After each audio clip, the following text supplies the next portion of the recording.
Lep pozdrav, gospod Jerovšek. Vi ste bivši vodja Komisije za nadzor obveščevalnih služb v Državnem zboru iz preteklega mandata. Mi lahko poveste glede teh arhivov, ki naj jih Sova ne bi izročala oziroma je kršila zakon, kot se pravi in tako naprej. Ste vi kaj na to opozarjali pred leti? Glejte, ob izbruhu afere Udbanet smo se mi kar poglobljeno začeli ukvarjati s tem, kako je stanje z arhivi in ugotovili kaotično stanje na področju predaje teh arhivov, teh dokumentov v Arhiv Slovenije. O tem smo večkrat razpravljali, sprejeli določene sklepe. Jaz pa sem na podlagi nekaterih ugotovitev tudi pisal pismo takratnemu predsedniku vlade gospodu Robu na neurejeno stanje, na škodljive posledice, na čiščenje arhivov in dokumentov. Vse to je bila takratna vlada obveščena, vendar ni imela dovolj politične volje, da bi zadevo presekala in jo takrat uredila. Nenazadnje o tem priča tudi nekatere izjave takratnega direktorja arhiva, gospoda Žumra. In vse to je bilo takratni vladi prezentirano. Zgovarjali pa so se, da so nekateri dokumenti še operativni, da se še ne morejo predati. Poznate ta izgovor o pomanjkanju prostora in tako naprej. Ni bilo politične volje, da bi to takrat uredili na primeren način. Ampak vi si pa niste po domače povedano razbijali glave preveč s tem, da bi šli z glavo skozi zid, da bi se to morda rešilo še v vašem mandatu? Glejte, ta spoznanja so prišla konec leta 2003 in pisali smo v letu 2004. Takrat se pa začela volilna kampanja in enostavno ni bilo možno drugega narediti. Pa vi še vedno verjamete, da se je v stanovanju na Malem trgu 4 da so se tam dogajale na nek način orgije pred kamerami in tako naprej? Glejte, jaz česa takega nisem izjavil, teh informacij nimam osebno. Krožijo tu po kuloarjih iz različnih ust podobne informacije, vendar jim jaz ne pridajam posebnega pomena. Zanašam se samo na stvarna dejstva in na stvarne podatke in me zelo zanima, kaj pa se je tam dogajalo, zakaj je bila ta lokacija, da niti po šifro preiskovalni komisiji takratne oziroma komisiji za nadzor ni bila predstavljena, da obstaja. Ne bi bilo potrebno, da bi direktor rekel, da je na tej ulici na tem, ampak nekje v središču Ljubljane uporabljamo tak in takšen objekt za takšne in takšne namene. In tam se porabi toliko in toliko finančnih sredstev. To bi pa moralo biti predstavljeno komisiji in ni bilo. Pa mislite, da je bila ta lokacija res toliko blizu na nek način sedežu vaše stranke, ali ni bliže tudi RTV, morda so tudi bliže sodišče, neka druga vladna stanovanja, ki so tudi v tem kompleksu Malega trga? No, jaz temu, kot pravim, nimam informacije. Hipotetično je vse to možno. Lokacija je sigurno bila zbrana z določenim namenom, to je prav gotovo, in še posebej, ker je mansardna lokacija, kjer ni več ovir fizičnih za razno sevanja. Na nek način ste zdaj negirali vašega poslanskega kolega Mirota Petka, ki je na novinarski konferenciji, ko ste imela skupaj glede te tematike, vseeno govoril o govoricah. Vi se pravi ne verjamete v te govorice, ampak na nek način vas pa vseeno zanimajo. Vejte,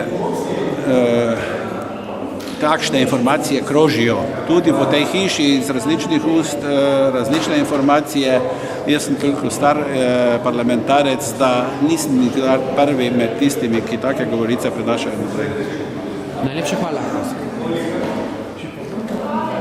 Gospod Tonej, oziroma Jožef Jerovšek, se opravičujem, je govoril, da ko je bil on šef Komisije za nadzor varnostnih služb v Državnem zboru, je večkrat opozarjal vas osebno kot predsednika vlade glede arhivov, ki so še vedno na nek način v Sovi oziroma v teh zadevah, ki tečejo zdaj, in sicer, da naj bi Sova kršila neke zakone, ko ni ta arhiva predajala Arhiva Slovenije, in da vi osebno oziroma vaša politična volja ni bila zadostna, da bi se ta problem rešil takrat.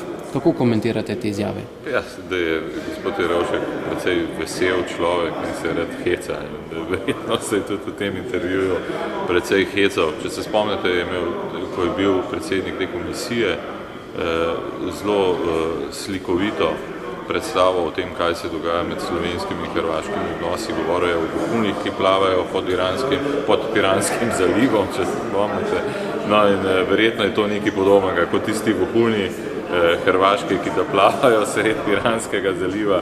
Tako da moram reči, da je mogoče na kakšnem mestu ali pa v sanjah, da je kaj takšnega omenjal. Vendar se mi zdi to manj pomembno. Pomembno je, da je več ali manj jasno, da sedanja oblast in vlada zlorablja Sovo, da je razkrila nekatere stvari, ki se pri obveščevalnih službah ne dela. In zdaj imajo neke fantomske izgovore o nekih arhivih.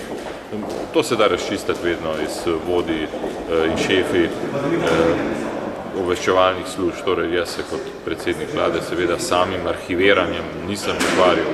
Lahko pa, da se sedanji predsednik vlade ukvarja tudi z arhiviranjem dokumentov. Jaz sem se ukvarjal predvsem s tem, da sem gledal, da je obveščevalna služba delala tisto, za kar je pooblaščena, in seveda sem prebiral tudi njene informacije o tem, kaj se dogaja, zlasti tisto, kar je vezano na odnose s Slovenijo, s sosednjimi državami, sicer z Evropsko unijo in svetom. Z arhivi in arhiviranjem se pa res nisem ukvarjal in tudi nikoli nisem slišal tega gospoda Jerovška, da bi o tem govoril. Sem ga pa slišal, da je govoril o vohunih v Piranskem zalivu. No, bom imel pa še eno pod vprašanje. Vi, ko ste bili premijer oziroma predsednik vlade, ste zaupali Sovi takrat kot varnostni obveščevalni službi, oziroma zakaj tudi vam ni prišlo na misel, da bi morda ustanovili neko komisijo, ki bi na nek način nadzorovala Sovo iz strani vlade? Mogoče sem deloma tudi premajhen pomen posvečal obveščevalnim službam. Jaz sem jih razumel kot analitično službo, ki je pomembna za to, da ti nekatere informacije da, ki jih sicer ne bi imel, kar ti lahko olajša razgovore, pogovore in tudi taktiko pri razgovorih s tujimi državniki. Nikoli pa nisem videl obveščevalnih služb kot središče zarot in sploh politike države. To se mi ne zdi tako zelo pomembno. Pomembno se mi zdi seveda, če obveščevalne službe gredo čez rob in posežejo na področje pravne države, civilne družbe in podobno. Ampak očitno je pa v teh časih so druge prioritete in so obveščevalne službe postale bolj pomembne kot kadarkoli. Ste vi vedeli za mobilno prisluškovalno napravo kot predsednik vlade? Vsaka obveščevalna služba, kjerkoli po svetu, ali je to vojaška, ali je to vrstna, kot je Sova, ima tudi prisluškovalne naprave. To bi bilo smešno reči, da jih nima. Moram pa reči, da nisem tudi sam ne posebej razlikoval med mobilnimi in nemobilnimi. Kot jaz vem, pa v tem nimam kakšnega posebnega znanja, so prisluškovalne naprave, ki so statične in bolj moderne in močnejše, bistveno bolj nevarne v tem smislu, o katerem se zdaj govori kot neke mobilne, ki so bile zapečatene. Skratka, jaz se s tovrstnimi stvarmi in detajli kot predsednik vlade nisem ukvarjal in me ni zanimalo.